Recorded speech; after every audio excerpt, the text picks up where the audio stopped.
నమస్తే తెలుగు రాజ్యంకి స్వాగతం. నేను మీ సంధ్య. ఏపీలో ప్రస్తుతం చంద్రగిరి రాజకీయం రసవత్తరంగా మారిందని చెప్పాలి. పులివర్తి నాని ఎమ్మెల్యే పులివర్తి నాని మీటింగ్ తర్వాత ఇక చెవిరెడ్డి మోహిత్ రెడ్డి, మన చెవిరెడ్డి భాస్కర్ రెడ్డి కొడుకు అరెస్టుకు రంగం సిద్ధమైందా అంటే ప్రస్తుతం వినిపిస్తున్న సమాచారం ప్రకారము ఇక అరెస్టుకు రంగం సిద్ధమైపోయింది. అరెస్ట్ చేయడమే తరువాయి అన్న వార్తలు అయితే వస్తున్నాయి. ఈ నేపథ్యంలో చెవిరెడ్డి భాస్కర్ రెడ్డి కొడుకుకు ముందస్తు బెయిల్ అప్లై చేసినట్టుగా తెలుస్తోంది.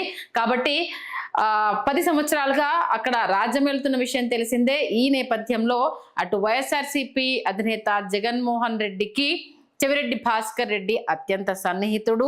ఆయన ఒక కుడిభుజంగానే మెదిలాడు. కొడుకుకు ఈసారి చంద్రగిరి టికెట్ ఇప్పించేసి ఆల్మోస్ట్ ఆల్ గెలిపించుకునేందుకు విశ్వ ప్రయత్నాలు చేసిన కూటమి ప్రభంజనంలో కొట్టుకుపోయిన విషయం తెలిసిందే. ఇక ఎలక్షన్ టైంలో దొంగ ఓట్లు వేయించే ప్రయత్నం చేశారు అంటూ పులివర్తి నాని సతీమణి కేసు వేసిన విషయం తెలిసిందే. దీంతో పాటు ఇప్పుడు అనేక భూ కబ్జాల ఆరోపణలు, అక్కడ చేసిన అరాచకాలు ఒక్కొక్కటిగా తెర మీదికి రావడంతో సిఐడి విచారణ జరుగుతోంది. ఇందులో విస్తుగొల్పే వాస్తవాలు త్వరలోనే తెర మీదికి రాబోతున్నాయి. భారతి తమ్ముడికి నువ్వు కట్టబెట్టిన భూములు కావచ్చు, దీంతో పాటు అతీరా మఠానికి సంబంధించిన భూముల అన్యాక్రాంతం కావచ్చు, గోల్డ్ విషయానికి వచ్చి జరిగిన కుంభకోణం కావచ్చు, ఒక్కటేంటి ఒక్కొక్కటిగా తెర మీదికి రాబోతుంది. మీ భూబకాసురుల కడుపులు ఎలా నింపుకున్నారు అంటూ బాధితులు ఒక్కొక్కరుగా తెర మీదికి రాబోతున్నారు.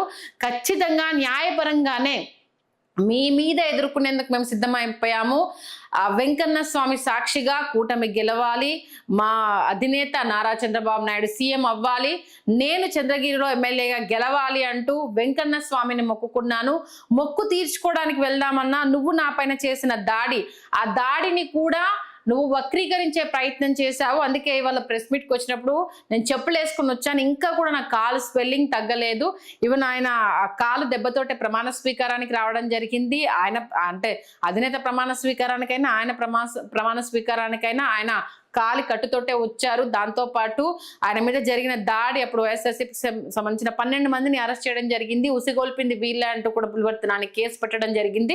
చాలా పెద్ద ఎత్తున అయితే నువ్వా నేనా అన్నట్టుగా ఒక రేంజ్ వార్ అయితే నడిచింది. ఈ నేపథ్యంలో ఇక కూటమి ప్రభుత్వం స్టార్ట్ అయిన తర్వాత ఇక వైఎస్ఆర్సీపీ నేతల చిట్టాలు ఒక్కొక్కటిగా బయటకు తీస్తాము అంటూ, అంటే అధినేత మనం ఏంటిది కక్ష సాధింపులకు వెళ్ళకూడదు అనేసి అని చెప్తున్నా, వాళ్ళు చేసిన వాటికి మనం ఊరుకుంటే ఎలా, టిట్ ఫర్ టాట్ సమాధానం చెప్పాల్సిందే కదా. వాళ్ళు చేసిన అవినీతినే బయటికి తీసుకొస్తూ న్యాయ పోరాటం చేస్తామంటూ కూడా నేతలు చెప్పడం జరిగింది. ఇప్పటికే త్రిబుల్-ఆర్ రఘురామరాజు అటు ఆయనను అరెస్ట్ చేసిన నేపథ్యానికి సంబంధించి ఐఏఎస్ ఐపీఎస్లను అటు మాజీ ముఖ్యమంత్రి జగన్ని అందులో చేర్చి కేసు వేయడం జరిగింది. ఇప్పుడు ఇక పులివర్తి నాని టైం వచ్చింది. ఈ నేపథ్యంలో గతంలో వేసిన కేసులు ఇప్పుడు కొత్తగా భూ ఆక్రమణలకు సంబంధించి, దీంతో పాటు భారతి అనునాయులకు కొంత భూములను ముట్టజెప్పారు అన్న అంశాన్ని తెర మీద తీసుకొస్తున్నారు. ఒకవైపు పులివర్తి నాని, ఇంకొక వైపు ఆయన కొడుకు, ఆయన సతీమణి మొత్తం ప్రస్తుతం ఇదే పని మీద ఉన్నారు. దీనికి సంబంధించి సాక్ష్యాధారాలను ప్రెస్ మీట్ల ద్వారా బయటికి చెప్తూ ఎంతమందిని వీళ్ళు అధోగతి పాలు చేశారు, ఎంతమందిని ఇబ్బంది పెట్టారు, ఇప్పుడే కౌంట్ డౌన్ స్టార్ట్ అయింది, ఒక్కొక్కటి తెర మీద చిత్రాలు చూపిస్తాము, మీరు చేసిన తప్పులకు భారీ మూల్యాన్ని త్వరలో చెల్లించుకోబోతున్నారు అంటూ కూడా పులివర్తి నాని నిన్న చెప్పడం జరిగింది. కాసేపటి క్రితం వరకు ఆయన పులివర్తి సతీమణి కూడా ప్రెస్ మీట్ పెట్టడం జరిగింది. నా భర్త దాడి విషయం కావచ్చు, ఎన్నికలప్పుడు దొంగ ఓట్ల విషయం కావచ్చు, భూ బకాసురులుగా కడుపు నింపుకున్న విషయం కావచ్చు, మఠాల భూముల్ని కూడా వదలని విషయం కావచ్చు, అలాగే తిరుపతి లావాదేవీలకు సంబంధించి ఒక్కటేంటి ఆర్జిత సేవలకు సంబంధించి జరిగిన అనేక విషయాలు కావచ్చు, దర్శనాలు ఇప్పించే దాంట్లో కూడా మీ కాసుల కక్కుర్తి కావచ్చు, ఇలా చిట్టా విప్పుకుంటూ పోతే వెంకన్న స్వామికి మీరు ఎంత ద్రోహం చేశారో ఆ ద్రోహం మొత్తం ఇప్పుడు చిట్టా పద్దులతో సహా త్వరలో అందరి ముందు పెట్టి మిమ్మల్ని, అంటే మీరు చేస్తున్న వాటికి కర్మ అనేది అనుభవించక తప్పదు అనేది మిగతా వాళ్ళకు మెసేజ్ వెళ్ళేలాగా చేస్తాము అంటూ పులివర్తి నాని చెప్పడం జరిగింది. మొత్తానికైతే అటు అరెస్ట్ తథ్యము అనేది తెలుస్తుంది. మరి దీంట్లో అటు చెవిరెడ్డి భాస్కర్ రెడ్డి, మోహిత్ రెడ్డి, దీంతో పాటు చెవిరెడ్డి భాస్కర్ రెడ్డి తమ్ముడిని ఇంక్లూడ్ చేయడం జరిగింది. దాంతో అటు వైఎస్ఆర్సీపీ అధినేత మాజీ ముఖ్యమంత్రి జగన్మోహన్ రెడ్డి భార్య అయిన భారతి తమ్ముడు అలాగే వాళ్ళ బావమరుదులకు సంబంధించి కూడా కొన్ని భూముల్ని వీళ్ళు కట్టబెట్టారన్న ఇంకొక వాదన తెర మీద తీసుకురావడంతో ఇది ఎలాంటి మలుపులు తిరుగుతుందో, ఎవరెవరు ఇంకా తెర మీదకి వస్తారో, నిజంగానే అరెస్ట్ చేస్తే దీంట్లో ఈ చిట్టా ఇంకా పెరిగే అవకాశం ఎంతవరకు ఉంటుందన్న సస్పెన్స్ అయితే కంటిన్యూ అవుతుంది.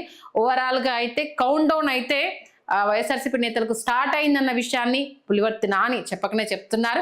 మరి దీన్ని వైఎస్ఆర్సీపీ ఎలా ఎదుర్కొంటుంది అనేది చూడాలి. Please do subscribe to Telugu Rajyam channel. Please do subscribe to Telugu Rajyam channel.